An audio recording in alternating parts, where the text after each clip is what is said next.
Salve, salve, meu Brasil baronil! Hoje estamos aqui para falar de seleção brasileira, hein? E tô trazendo para você algo especial, viu, Mason Thompson? Adivinha quem vai aí iniciar a nossa live de hoje? Faço a menor ideia, hein. Então, você que não sabe de nada tem que se retirar dessa sala aqui, tá ok? Porque hoje vou falar de seleção brasileira, eu sou o presidente do Brasil, então é tudo igual aí, pô. Olha a arminha aí pra você aí, pô. Você que tá torcendo aí pro Corinthians e pro São Paulo vai ter notícia aí também, tá ok? É isso aí, Mason Thompson. Já passou a brincadeira. Hoje vamos falar de seleção? Brasileira, Aí tá certo. rapaz. Rima é com a gente. Se não rima, a gente faz também. Mason Thompson, seleção brasileira, vem aí numa fase boa da era Tite, né? Último jogo da seleção brasileira até me tirou o sono, consegui assistir do início ao fim. Mostrou aí que trouxe um jogador espetacular para poder fazer frente ali junto com o Neymar, o famoso, já famoso Rafinha, que nos últimos 3 jogos tem mostrado uma habilidade diferenciada, hein? Bom, Rafa, a seleção brasileira, de uns tempos pra cá, ela acaba ganhando um estilo de jogo que talvez não combine tanto assim com o que o brasileiro tá acostumado, porém é aquele jogo que a gente sabe que vem dando sempre resultado, né. Eu acho que ainda que é um ponto negativo da seleção brasileira é não enfrentar aí grandes seleções aí durante, esse ato entre as copas aí. A gente acaba meio que ficando por aqui na América do Sul e quando pega alguém, pega uma seleção, sei lá, da Zâmbia, lá da Guiné-Bissau, acaba goleando e você não tem um enfrentamento com os gigantes europeus como era antigamente, né. Você não vê mais um Brasil e Itália em amistoso, Brasil e França. Então eu acho que isso é um ponto negativo, porque o Brasil chega na Copa acostumado com um nível de jogo e quando chega na Copa lá ele enfrenta as grandes seleções de verdade, né. O que tá acabando com o Brasil aí nas últimas Copas com certeza. O Brasil só vem perdendo aí pra europeus. Mas eu posso falar para você que o jogo tá mudando, porque já não existe mais nenhuma seleção boba não, viu. Não existe, o Brasil vem passando dificuldades para ganhar de Venezuela, para ganhar aí de Equador, de Peru, times, que entre as seleções aqui da América do Sul não são as maiores, né. O Brasil, a primeira vitória nesse ano foi em 4 dos 6 em cima do Equador, 2-0. Depois, 8 dos 6 ganhou do Paraguai de 2-0 também, mostrando resultados aí excelentes para a seleção brasileira, que estava muito dependendo de Neymar.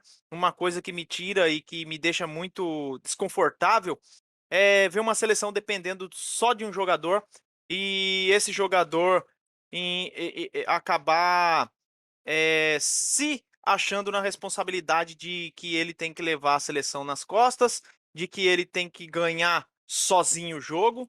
Isso aí me incomoda demais em relação ao Neymar ali e seleção brasileira. Já no dia 13/6, o Brasil enfiou na Venezuela 3-0. Já no Peru enfiou 4-0. Depois contra a Colômbia no dia 23/6. Isso aí foi a primeira fase ali da rodada, né. Sim. 2-1 em cima da Colômbia, tem sofrido muito o Brasil contra a Colômbia, mas no final ainda tá tendo aí um resultado bom. Depois de novo contra o Equador não foi tão bom o resultado, conseguiu 1-1 no dia 27/6. Contra o Chile novamente 1-0, e o Chile também é uma seleção que tem mostrado um futebol muito, potente e atualizado. Já que eu disse, não existe nenhuma seleção boba, não existe mais nenhum time, bobo, né, não existe time pequeno mais, os times estão aí bem ligados, bem atentos aí para qualquer situação. Bom, sobre não haver mais as seleções bobas aí, eu acho que não mesmo. Acho que o futebol vem se modernizando aí, as seleções, os clubes vêm se modernizando aí. Antigamente era o país do futebol era o Brasil, justamente porque tinha, atletas diferenciados, e hoje em dia a gente não vê mais isso, a gente vê um futebol muito mais tático, muito mais pensado do que, eh, mágico, assim dizendo, né. Se você for ver hoje nas seleções, quem faz a diferença Messi, Cristiano Ronaldo, Neymar, esse tipo de cara ainda faz a diferença por ter o talento individual ali, mas você vê que já não é um futebol que prevalece tanto quanto era a seleção brasileira, por exemplo, de 2002, que tinha lá e até 2006 ali, que talvez tenha sido a última seleção, que era realmente recheada de estrelas a nível mundial, assim. E hoje em dia o futebol se modernizou, acredito eu que isso se deve muito pela Europa em si, que tem um estilo de jogo muito disciplinado, muito tático, que é muito pensado, é como se fosse um jogo de xadrez, né. E o Brasil, ainda tenta com o Neymar, Vinícius Júnior, essa geração mais nova, eu acho também que precisa de ter esse tipo de jogador, assim, mas eu acredito que o Tite ele vem conseguindo implantar um estilo de jogo que vem dando certo. Agora eu acredito, Rafa, que, por exemplo, não só as outras seleções, elas elas evoluíram. É claro que evoluíram, mas eu acho que o Brasil talvez tenha, perdido um pouco, eh, talvez o brilho do futebol brasileiro, né. Isso aí, justamente o que você está dizendo agora. Ah, lembrando bem aí, eu que assisti a Copa de 94, onde o Romário e o Bebeto e a seleção em si, ganharam, o grupo ganhou naquele momento a Copa do Mundo e foi sensacional, sensacional. Apesar de ter perdido em 98 para a França no final, a seleção também tinha uma seleção muito conjunto, e ali a gente via o futebol fluir, em grupo, né. Hoje a gente tem, como você falou, os jogadores isolados que mostram um diferencial, não são todos que mostram um diferencial. A seleção, tocando de novo aqui, a seleção que conseguir ter 3, 4 ou 2 jogadores, ah, de nível tático e de nível de conjunto. Se a seleção brasileira conseguir agora, eu acho que o Tite conseguiu, arrumar mais 2 jogadores para fazer frente ali com o Neymar.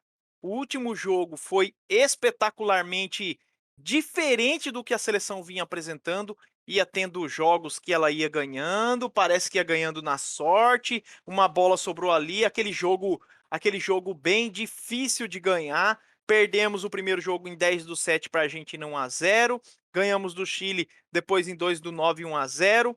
O jogo que foi suspenso no Brasil não tem uma data ainda prevista para acontecer, mas voltando a dizer, a seleção que tiver, ah, 2 jogadores que estão fora da linha, que estão acima do patamar, essa seleção vai fazer um diferencial muito grande.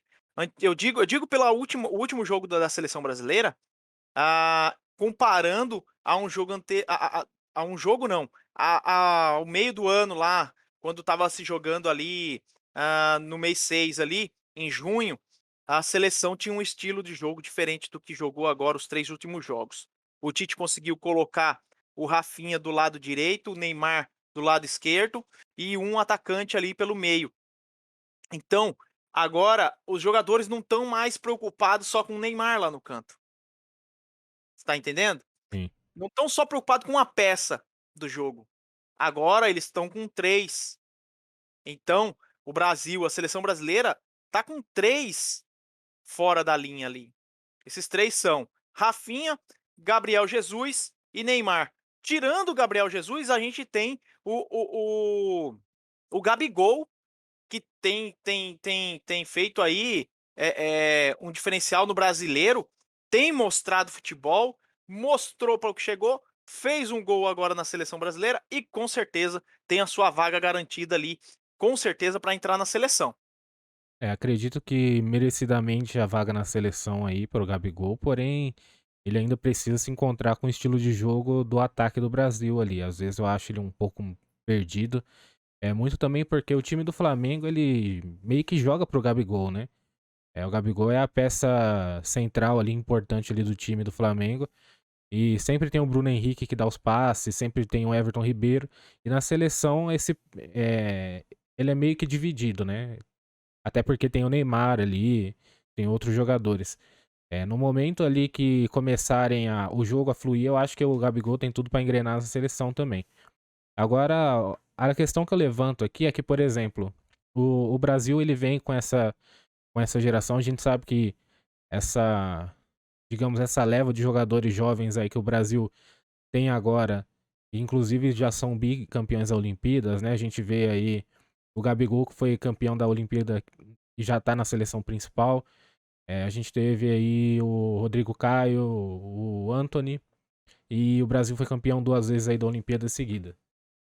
Eu acredito que as próximas gerações, pelo menos da seleção brasileira, ela vem prometendo é, meio que resgatar o futebol do Brasil, misturando aí com a tática. Porque quando eu olho, por exemplo, para o Rodrigo, que era do Santos e hoje tá no Real, Vinícius Júnior, o próprio Antony, que tá no Ajax, o David Neres. É, qual é o nome do jogador que jogou os 3 últimos jogos? Rafinha, né? Rafinha. Então, O são Rafinha que todos. tá na Inglaterra. Sim, são todos jogadores, o próprio Richarlison. O Pedro do Flamengo. Então é uma geração que na próxima Copa, sem ser nessa agora, na próxima, é uma geração que promete ser uma geração, eu acredito que muito vitoriosa. E se você for olhar, por exemplo, países aqui da América do Sul, como o Chile, que não tem um grande nome para a próxima geração, a Argentina, que ali tá com Dybala e algum um ou outro, assim, que você não vê grandes nomes, o próprio Uruguai. Querendo ou não, essas seleções aí elas vão acabar nessa Copa, porque Messi não joga mais uma, Soares, Cavani não jogam mais uma, Vidal não joga mais uma, James Rodrigues, talvez pela Colômbia, não jogue mais uma. Então a gente. é, eu acho que o Brasil tá bem encaminhado para a próxima geração. Agora, para essa Copa, a pergunta que fica: o Brasil tá preparado aí para chegar na final aí, quem sabe conquistar o Hexa? Você acha que sim? Mason, a gente tem que levar em consideração o que a seleção brasileira vem apresentando aqui na América do Sul, né. Primeiro que, para a América do Sul, o futebol é totalmente diferente de um futebol europeu.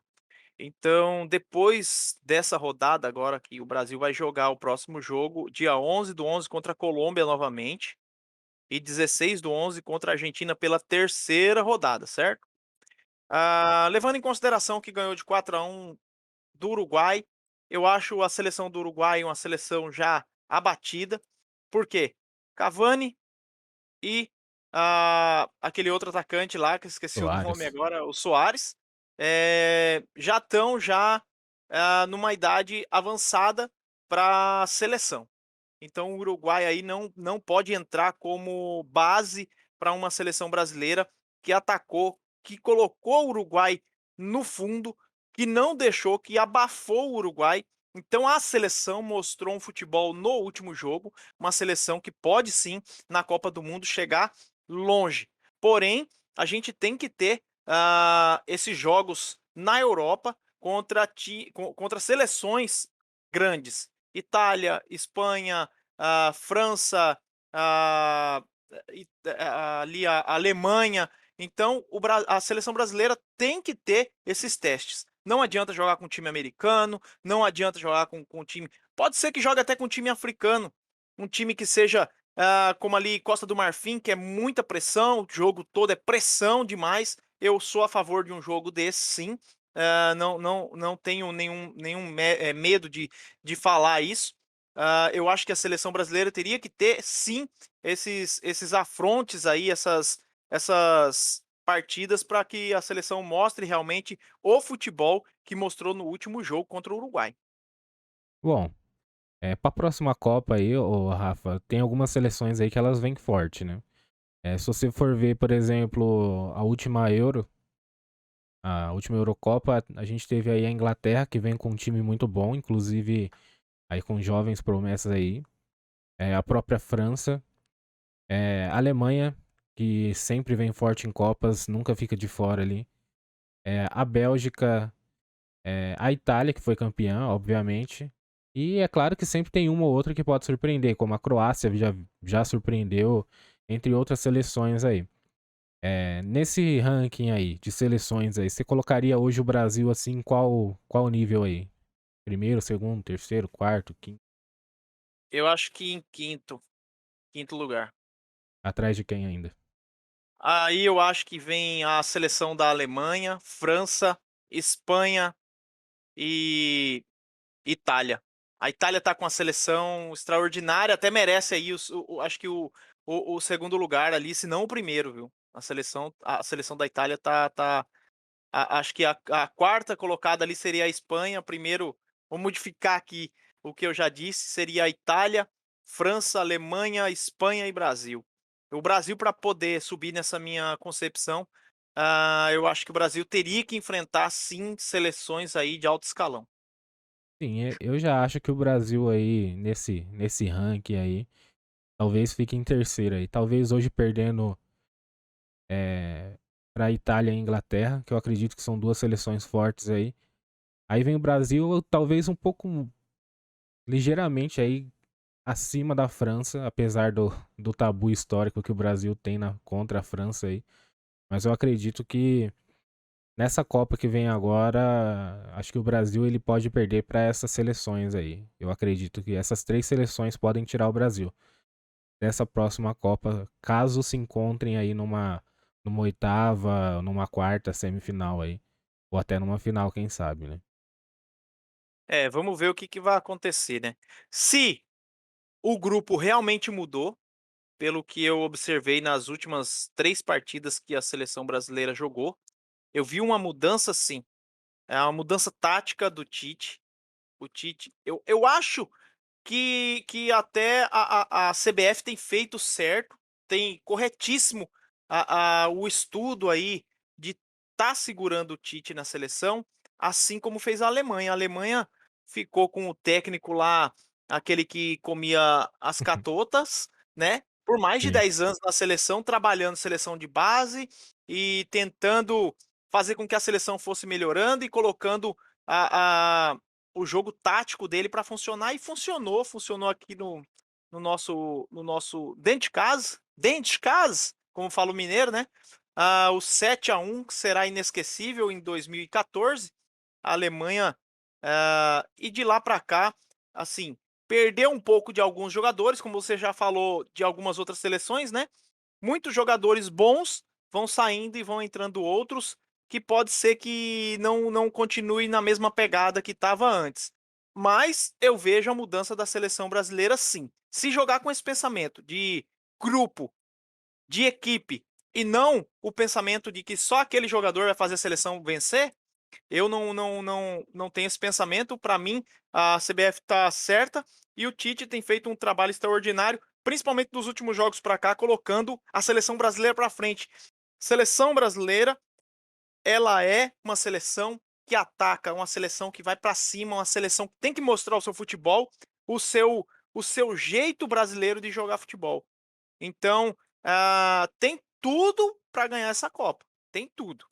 Tem uma seleção muito top, tem jogadores excepcionais, tem um banco excepcional. Me diga a seleção que você vai tirar um Gabriel Jesus, vai colocar um Gabigol, que você tira o Rafinha e vai colocar o que era do São Paulo ali, que a gente comentou agora há pouco, O Antony, o né. Antony, né? No meio de campo ali agora, você tira um Fred, você coloca aquele outro, o jogador do Flamengo também lá, o baixinho, que eu sempre esqueço o nome dele. Ele entrou também no finalzinho agora do jogo da seleção contra o Uruguai. Então, o, o- esqueci o nome dele agora, não vou conseguir lembrar. Enfim, a seleção tem tudo para ir bem, para jogar muito bem nessa Copa e quem sabe aí trazer essa taça aí para casa. Desde 2002 a gente vem aí sofrendo nas Copas do Mundo, né. Se eu tô mal de conta aí já vão fazer 20 anos, né. 20 Isso mesmo. anos. 2022 completa 20 anos sem título Tem título de em Copa, Copa né. do Mundo. É, de Copa. Você estava falando da geração 94 aí, tem um filme inclusive que eu eu assistia muito quando era criança, chama Todos os Corações do Mundo, né, um documentário sobre a Copa de 94. Naquela época lá, os gringos falavam sobre o Brasil que, eh, até que enfim o Brasil veio com a seleção completa, né, porque antigamente o Brasil tinha goleiro, zagueiro e do meio campo pra frente todo mundo era 10. Então ali em É verdade. 94 ali, o Brasil ele foi com um esquema muito mais cauteloso, tanto é que foi um estilo de jogo que sofreu muito, inclusive quase que perde para os Estados Unidos, que na época, se hoje já não é uma seleção referência, na época era menos ainda, apesar de estar jogando em casa os Estados Unidos. Brasil sofreu para ganhar, para chegar até a final, sofreu na final, passando ali nos pênaltis ali, graças ao, ao erro do Roberto Baggio. Mas aquela seleção lá era recheada, pô, era uma seleção muito recheada de grandes craques, como pra você ver, Rafa, a própria Romênia naquela edição que tinha o Raj lá, chegou muito longe. A Colômbia que tinha uma seleção naquela época muito forte. E o Brasil foi campeão no estilo de jogo que hoje o Tite joga talvez um pouco parecido com aquilo. Claro que um futebol um pouco mais moderno, mas o estilo de jogo talvez seja parecido com 94. Então esperamos que agora em 2022 aí venha se repetir o que aconteceu lá em 94, né? É, a gente vê aí que tá caminhando, tá apontando para isso, e eu tenho no meu pensamento aqui comigo que o Tite só sai da seleção se ele não trouxer essa Copa, e realmente aí depois disso tem que mudar todo o processo, mudar tudo de novo, e vamos ver o que que vai dar. E Eu quem vem para o gosto lugar do muito, Tite? cara, eu creio aí que hoje um técnico muito bom, mas que eu acho que não serviria para a seleção, seria o Cuca, né, mas eu acho que ele não serviria para a seleção brasileira. Aonde ele passa, ele faz um trabalho extraordinário, mas eu acho que ele é técnico de clube e não de técnico de seleção. Hoje, para você pegar um técnico para a seleção brasileira, a nível ali de Tite, eu acho complicado de dizer um nome agora, sabe. Eu acredito 2 nomes fortes para a seleção aí. Um deles é o Renato, que já vinha namorando a seleção faz um tempo, Renato Gaúcho, Renato Gaúcho. e um outro nome que de vez em quando se cogita é o próprio Guardiola, né. É, Guardiola mas que eu já acho que se tratando de seleção brasileira, eu acho que a CBF opta mais por sim. Renato Gaúcho, por ter uma cara mais brasileira, e eu acho que onde ele coloca a mão, o Renato Gaúcho faz aí, o time mudar, o time vai pra frente, é mais feliz, é mais alegre, então eu acho que o jeito do Renato Gaúcho, levar o seu time, levar a seleção, levar o time do Flamengo, né, não que o Flamengo seja a seleção, um abraço para o sogro do Mason Thompson, que é flamenguista, mas não é seleção, é um clube. E o Renato Gaúcho chegou e fez uma mudança extraordinária. Ele sabe onde estão os erros, ele sabe ali chegar e apoiar todo o grupo e abraçar o grupo, e assim o grupo abraça ele, e tá fazendo um ótimo trabalho. Um nome muito forte para a seleção brasileira, mas acho que depois dessa Copa, teria sim a vaga aberta aí para o Renato Gaúcho. Caso lembrando, né, que caso o Tite vacile aí, Renato já tá batendo na porta, né. Com certeza levando o Flamengo ali à frente, ele e o Cuca, né. Eu não sei se o Cuca teria vontade de assumir a seleção brasileira, mas eu creio que o Renato Gaúcho com certeza assumiria aí, muito rápido. Eu acredito que o Mason, Cuca é o nome mais difícil. é um é um nome muito difícil, porém faz um trabalho maravilhoso no Atlético Mineiro, que hoje é líder do Brasileirão, né. Mason, só pra gente não esquecer, convidar a galera que tá assistindo a gente, Com espero que você certeza. coloque isso no início do seu vídeo. Mason Thompson, chama a galera, chama seus amigos, venham curtir aqui com a gente um momento aí de descontração do futebol brasileiro, da seleção brasileira.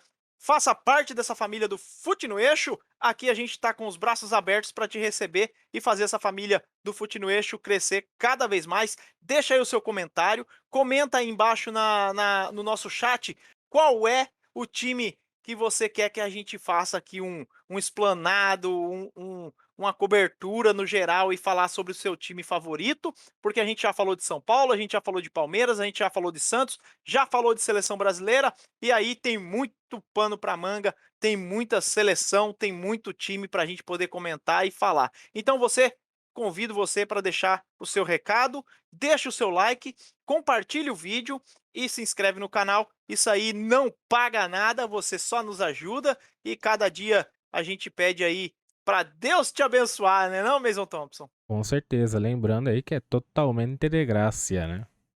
Exatamente. Exatamente. É estranhando que eu tô olhando pra aqui pra cima aqui, que eu tô com um olho no peixe, outro no gato aqui, que São Paulo tá jogando agora com o Corinthians aqui, tá tomando uma pavor aqui no final do primeiro tempo aqui.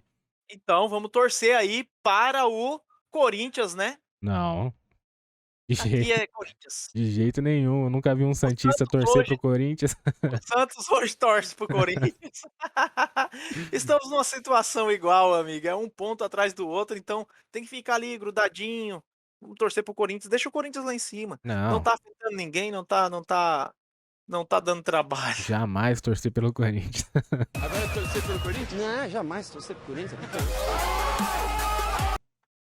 Principalmente contra o seu time, né. Principalmente contra o São Paulo, né.